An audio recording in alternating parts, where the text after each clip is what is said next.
काय शोधताय? काय नाही ग,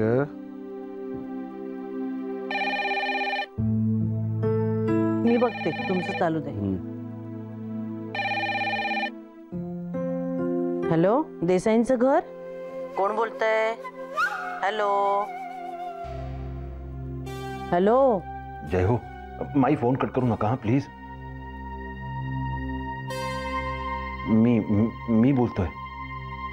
बोला.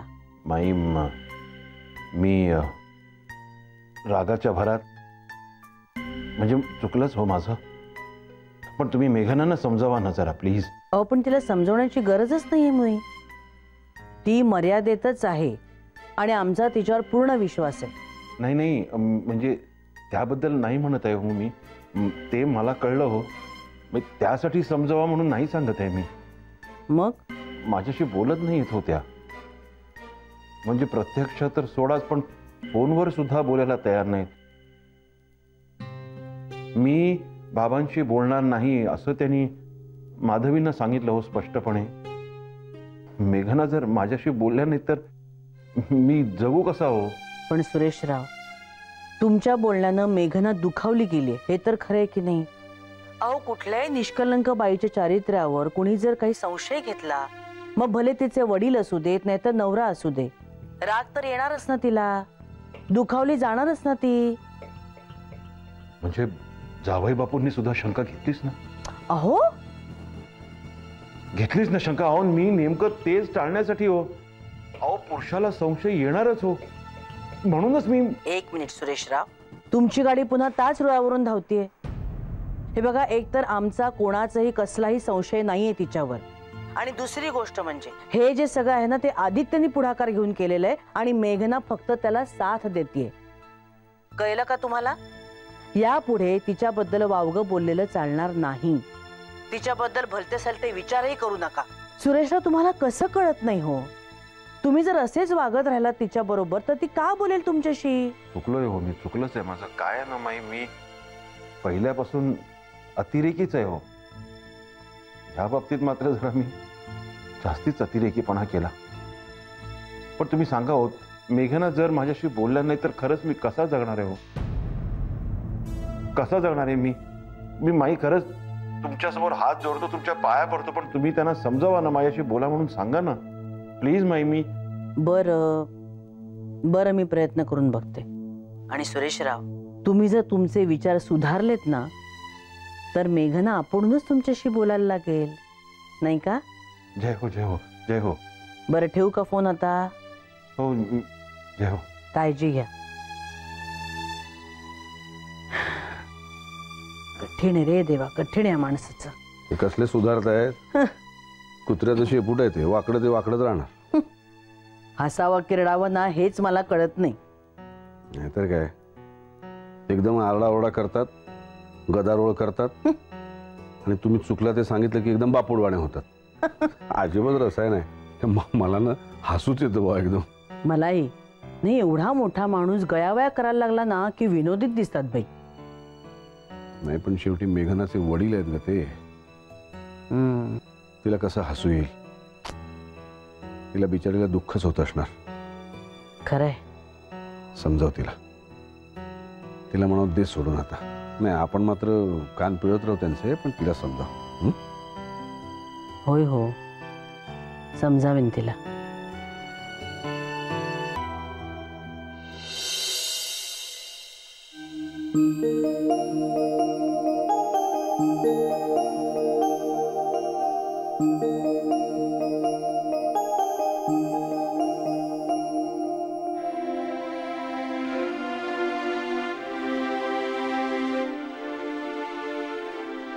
माई, अगं असू दे, आयुष्यमान भव, सुखी रहा. बरं संध्याकाळी खिचडी करू ना माई? ताक खूप आहे त्यामुळे कढी करते, कोशिंबीर जोडीला आणि फोडणीची मिरची. हो चालेल की. आदित्यची फरमाईश आहे वाटतं. नाही पण त्याच्या आवडीचा बेत आहे ना हा. उत्तम गृहिणी होण्याच्या युक्त्यांमध्ये एकदम एक्सपर्ट झालेस तू मेघना. आदित्यचा मूड कसा सांभाळायचा हे अगदी तुला बरोबर कळलंय काय. पण मेघना, जसं आदित्यला तू सांभाळतेस ना तसंच बाबांनाही तूच सांभाळायला हवंस ना बाळा. माई, फोन नाही घेतलास ना त्यांचा? मला त्यांचं वागणं नाही आवडलं माई. नेहमी त्यांचं ऐकत आले मी, पण कधी मोकळेपणा नव्हता. कधीही त्यांनी विश्वास ठेवला नाही माझ्यावर. कधीही कुठेही एकटीला स्वतंत्रपणे जाऊ दिलं नाही मला. उलट तुम्ही मात्र, मी तुमच्याशी खोटेपणा केला तरी माझ्यावर विश्वास ठेवलात. कोणतीही सासू जे करणार नाही ते तुम्ही केलत माई. अगं सासू सून असं काहीही नसतं बाळा. माणसाला माणसातल्या खरेपणाची ओळख पटावी लागते, जी मला तुझ्या बाबतीत पटलीये बाळा.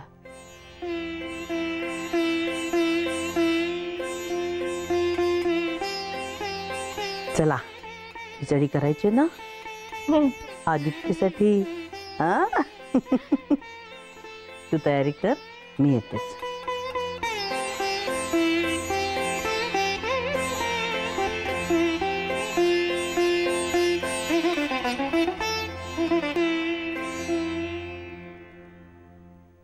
विजया, ही बघ, ही गणपतीची मूर्ती बुक केली.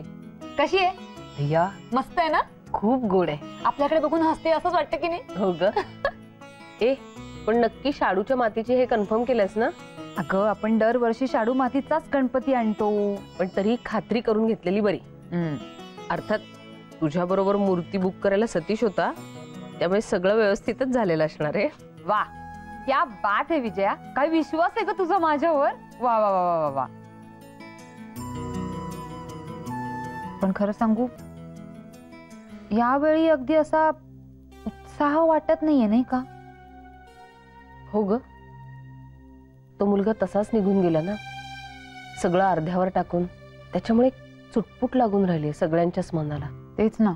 आणि तो कुठे गेला असेल, काय करत असेल, कोण त्याची काळजी घेत असणार, हे विचार येत राहणार आपल्या मनामध्ये आता सतत. दृष्टीआड सृष्टी होती तोपर्यंत ठीक होतं, पण आता तर सगळ्यांनीच त्याचा चेहरा बघितलाय ग. त्याचा चेहरा ना सतत आता डोळ्यासमोर येत राहणार. शे, पडायलाच नको होतं आपण या सगळ्यात. नाही नाही, तसं नाहीये अर्चू. आपण त्यात पडलो हे बरोबरच आहे, पण आपल्याला ना ते तडीच नाही नेता आलं, त्याचं वाईट वाटतंय. आणि आता कायमची हुरहुर लागणार ना ग, की तो कुठे असेल. कारण पुढे त्याचं काही कळायला मार्गच नाहीये आपल्याला. आता त्याची हुरहुर लागणार आपल्याला. अरे लवकर आला सा. अगं मग तूच म्हणाली होतीस ना लवकर आहे म्हणून तयारी करायची, जरा आवरावर करायची गणपतीची वगैरे. अय्या, एवढं मनावर घेशील असं वाटलं नव्हतं मला. बस काय बायको, हा तुलाही वाईट संगत लागली वाटतं. नाही बरोबर आहे का, आता ही समोर बसल्यावर आणखीन काय होणार ना, वाईट संगत लागणारच ना हिला. घसरा घसरा, तुम्ही माझ्यावरच घसरा. प्रत्येक वेळी मीच कशी काय सापडते रे तुम्हाला? बरं, तुझ्यासाठी चहा करू? नाही, पाणी आण थोडस. बस आलेच, बस ग. काय गे ठके, मूर्ती बुक केली का? ए हो, ही बघ. बघू. मस्त आहे ना? मस्त आहे ना? हे प्रसन्न वाटतं ना एकदम.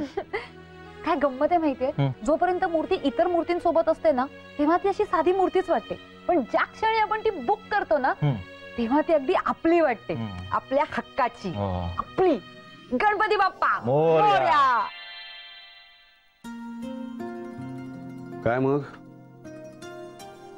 समजवलंस का मेघनाला बाबांच्या बाबतीत? समजवलंय, पण खूप रडत होती हो बिचारी. साहजिक आहे ग, वाईट तर वाटणारच तिला. खरं तर शरमल्यासारखं वाटत असेल आणि रागही येत असेल. यावेळी अगदी कहरच केला पण सुरेश रावांनी. फोनवर गयावया करत होते. लेकीवर हात उगारणारे हेच का सुरेश राव असं वाटायला लागलं मला. मला तर कधी कधी कळतच नाही, एक तर हे टोक नाही तर ते टोक. नाहीतर काय. नाही, आपल्यासारखे खमके व्याही त्यांना मिळालेत ना म्हणून ठिकाणावर आहेत. हा, ऐरागैऱ्यांना गुंडाळून ठेवलं असतं बरोबर. गुंडाळून ते बाबाजींच्या भजनी लावलं असतं. काय ठरलं फायनली? मेघना बोलणार की नाही बाबांशी? तीही मऊ आहे हो, माझ्यासारखी. हो, ते माझ्या लक्षातच नव्हतं आलं. फार ताणून नाही धरणार ती, विरघळेल. पण सुरेश रावांनी जरा झटका लागू दे की. लगेच क्षमा केली ना तर चूक ठसत नाही. माई माई माई, हो हे बघ, हे बघ, आपला गणपती. अगो बाई, बघू. दिसतोय का? चष्मा लाव ना. कब का चष्मा लाव म्हणे. छान आहे, छान आहे. बघा बघा. मला दिसतं. अरे वा वा वा वा, छानच आहे, छानच आहे. पण कुठलाही गणपती गोड असतोच ग. अरे, गणांचा अधिपती, 64 कलांचा अधिष्ठाता, विद्यांचा उद्गाता, गुणपती, सुखकर्ता, विघ्नहर्ता, गोड तुंदिल तनु, लंबोदर गणू गणू गणू. तो येतो ना, तोच मुळी आनंदाची, आशेची, प्रसन्नतेची अशी उधळण करत. येस, गणपती बाप्पा मोरया. हो हो, अजून बाप्पा यायचेत आपल्याकडे, आणि हा उत्साह राखून ठेवा. बरं, जेवायचं की नाही आज? अरे देवा, बघ विसरलेच. त्यासाठीच बोलवायला आले होते. चला चला चला लवकर चला. म्हणजे सगळे आलेत का? पण अमित, आदित्य. अमित दादा आलाय. दुसरं पात्र कुठे काही माहिती नाही. बघ ते फोन लावते. अय्या, हे काय? त्याचा फोन स्विच ऑफ लागतोय. बरोबर वेळेवर याचा फोन बंद असतो. मग दाम ठेवला असेल त्यांनी बंद. तुम्ही उठसूट फोन करता, कामात असेल तो. आलाय मोठा, कामात असेल तो. चला बसूया जेवायला. चला चला चला लवकर. हो, हावरट आहे नुसतं. अगं,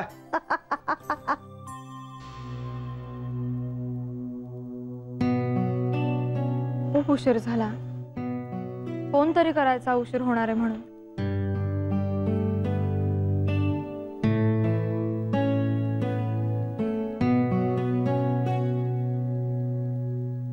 अजून नाही आला? नाही ना माई. अगं फोन तरी केला का उशीर होणार आहे म्हणून? नाही, फोनची बॅटरी संपली असणार बहुतेक. अरे देवा. नाही, आणि मधल्या काय तो ऑफिसकडे दुर्लक्ष झालंय ना. राहिलेली सगळी कामं पूर्ण करण्यात मग्न असेल. मेघना, बर चल, तू जेवून घे. संध्याकाळी धडके खाल्लेलं नाहीयेस तू. चल चल, आमची सगळ्यांची जेवण झाली आहे, तूच राहिलेस. चल बघू. नाही माई, ऐका ना, तो आल्यावर बसेन ना मी. अगं पण मी थांबते. खरंच. बर.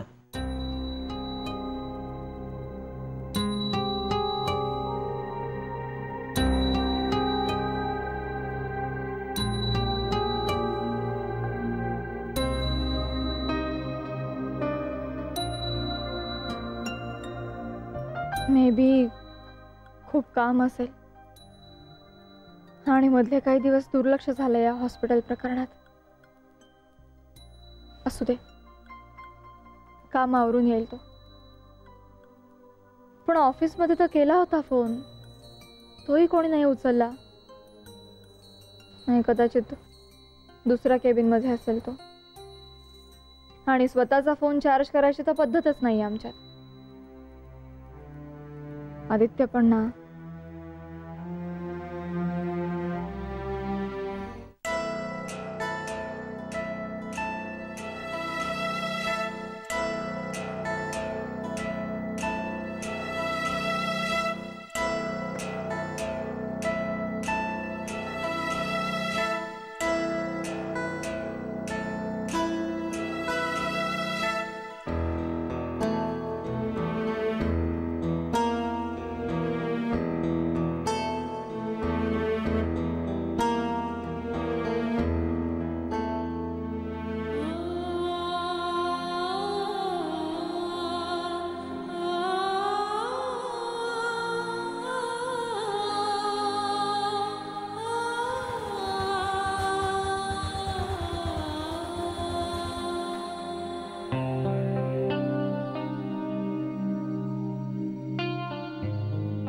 काय रे आदित्य, किती उशीर केलास? बरं, काही फोन पण नाही तुझा. अगं बॅटरी गेली. पण मी ऑफिस मध्ये पण फोन केला होता, कोणी उचलला नाही. ऑफिस मध्ये नव्हतो मी. मग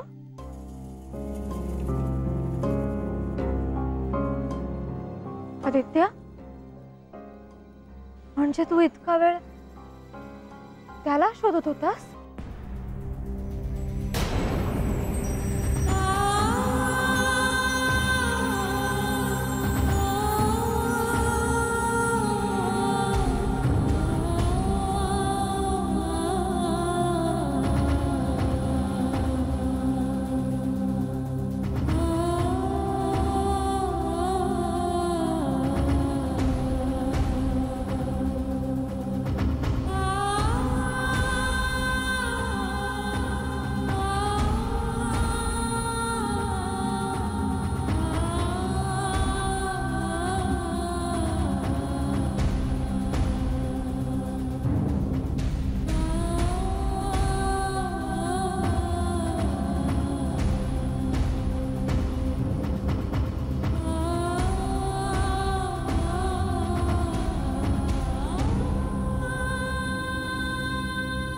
सॉरी मेघना. नाही, तू म्हणाली होतीस की आपलं दायित्व संपलं, त्याला शोधायची गरज नाहीये. पण मला अजूनही ते पचत नाहीये. त्याला शोधत बसलो मी. चैनच पडे ना ग मला. प्लीज प्लीज तू रागावू नकोस. तू काय खाल्लंस का? अजून जेवण व्हायचंय तुझं? जेवण व्हायचंय पण ऐक ना मेघना, मी हे बघ आदित्य, दमलायस तू. फ्रेश होतोपर्यंत मी जेवायला वाढते.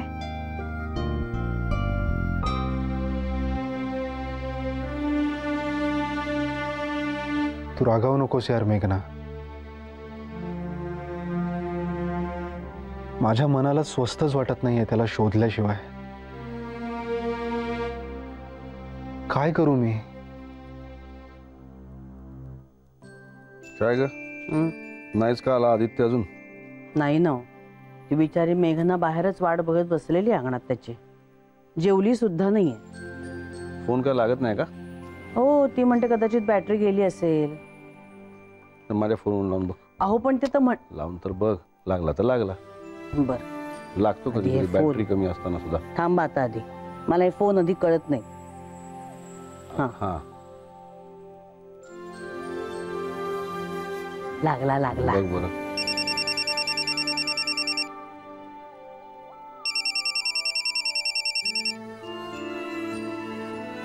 हॅलो. हा, हॅलो हॅलो. येते काय ऐकायला? अरे बाबा, आहेस कुठे तू? मेघना कधीची वाट बघते तुझी. अरे आलोय मी घरी.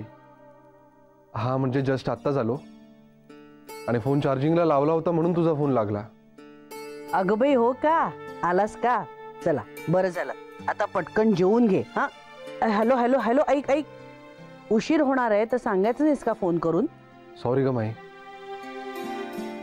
पोलीस स्टेशनला गेलो होतो मी. Police station? आदित्य नगरकर बद्दल मिसिंगची तक्रार नोंदवायला.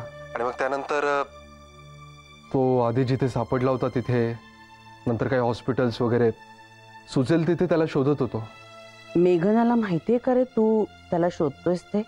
आल्यावर सांगितलं. मला वाटतं तू त्याच्या बाबतीत जे काही करतोयस ना, त्याच्यात तू मेघनाला विश्वासात घ्यायला हवंस. नाही, कितीही म्हटलं तरी नाजूक गोष्ट आहे रे ही. हो माई. बरं, ते सगळं राहू दे. आधी पटकन जेवून घ्या दोघं. दोघं? अरे हो, ती थांबली तुझ्यासाठी जेवायची. हो. बरं हे बघ, आणि उद्या हरताळकेचा उपास आहे तिचा, तेव्हा आता नीट व्यवस्थित तिला जेवू घाल, कळलं ना? ओके माई. चल bye, good night. Good night. Good night. शोधतोय का त्या नगरकरला? पोलीस स्टेशनला गेला होता तो, हरवल्याची तक्रार नोंदवायला. मला नाही वाटत तो सापडेल. स्वतःच निघून गेलाय तो न सापडण्यासाठीच. थोडं विचित्र आहे खरं, पण अहो आदित्यला कुठेतरी वाटत असेल ना. त्याने एवढी त्याच्यासाठी धडपड केली, त्यात तो आजारी आहे आणि असं अचानक निघून गेला. त्याच्या हाताला यश नाही आलं.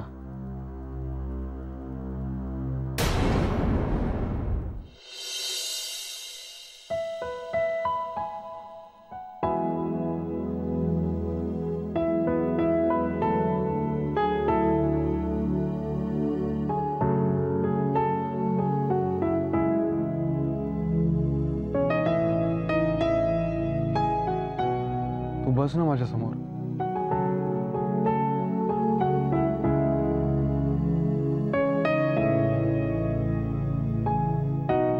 रागावली आहेस?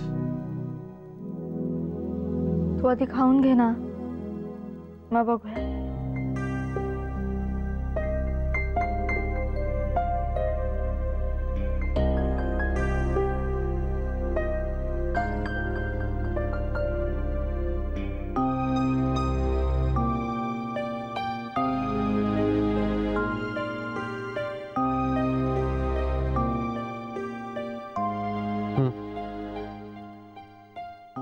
आदित्य, मला माहिती आहे तू जेवली नाहीयेस आणि तुझ्याशिवाय मला जेवण जाईल.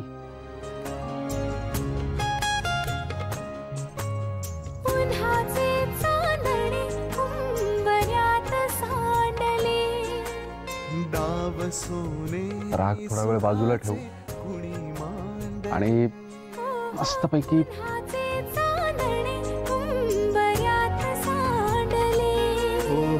डाव सोनेरी सुखाचे कुणी मांडले. इतकंही चांगलं असू नये रे माणसानं आदित्य. हरवले कवडसे मिळून ते शोधले. एकमेकांना काय हवे जे हवे सगळेच आणले तुझसाठी. हो हो कळावे तुझे तुला मी तुझ्यासाठी. कोणी कुठे बांधल्या रेशीम गाठी जुळून येते रेशीम गाठी. आपुल्या रेशीम गाठी जुळून येते रेशीम गाठी. रेशीम गाठी.